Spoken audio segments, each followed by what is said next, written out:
Hi friends, ఇప్పుడు మనం కాశీపట్నంలో ఉన్న కాశీ విశ్వేశ్వర స్వామి దగ్గరికి వచ్చాము. ఇక్కడికి వచ్చేటప్పటికి స్వామి నందీశ్వరుడు ఉన్నాడు. స్వామివారిని దర్శనం చేయాలంటే నంది ఆజ్ఞ ఉండాలి కదా.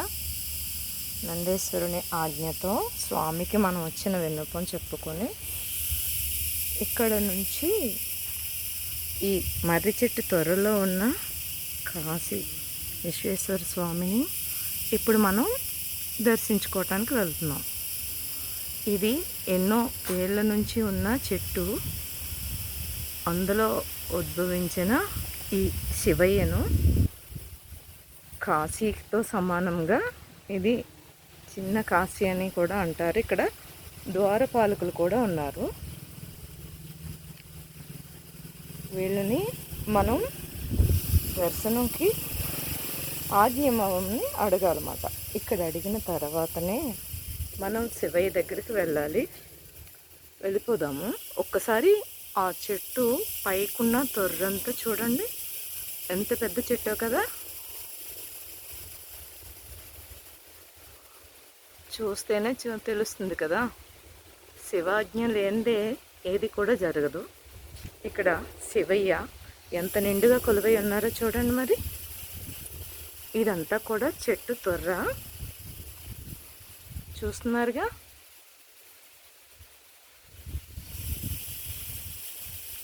హరహర మహాదేవ, శంభో శంకర, నమ శివాయ అంటూ లోపలికి రావంగానే ఇక్కడ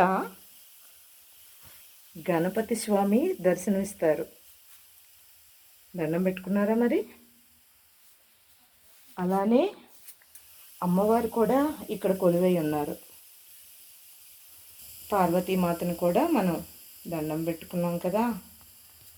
అలానే స్వామి ఎంత నిండుగా ఉన్నారో.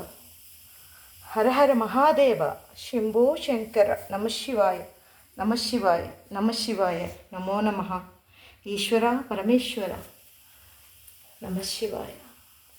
ఈ లోపల ఎంతో చక్కగా స్వామివారికి గుడిలాగా ఏర్పాటు చేశారు. అంతా చెట్టు తొర్ర లోపల స్వామివారికి గృహం, గుడి. చూడండి ఫ్రెండ్స్, పైనుంచి ఏర్లు ఎలా ఉన్నాయి, ఓళ్ళు. మర్రి చెట్టు ఓడ అన్నది ఇలా ఉంది.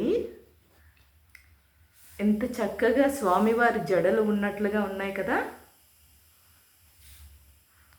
స్వామివారి అనుగ్రహం ఉండడం వలన ఈరోజు పౌర్ణమి రోజు, ఆషాఢ పౌర్ణమి రోజున ఇక్కడికి వచ్చి స్వామివారిని దర్శనం చేసుకునే భాగ్యం అయితే నాకు కలిగింది. అందరూ కూడా చూసి స్వామివారికి నమస్కరించుకొని మనసులో కోరికలు ఉంటే ఇక్కడికి వచ్చి స్వామివారి దర్శనం ఇస్తే మాత్రం మనకి అనుకున్న కోరికలు నెరవేరుతాయి. అందరం కూడా కాశీ వెళ్ళలేం కదా.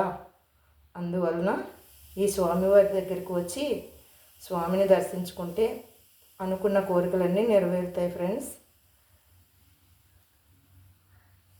హరహర మహాదేవ, శంభో శంకర, పార్వతీ పరమేశ్వరాయ నమో నమః.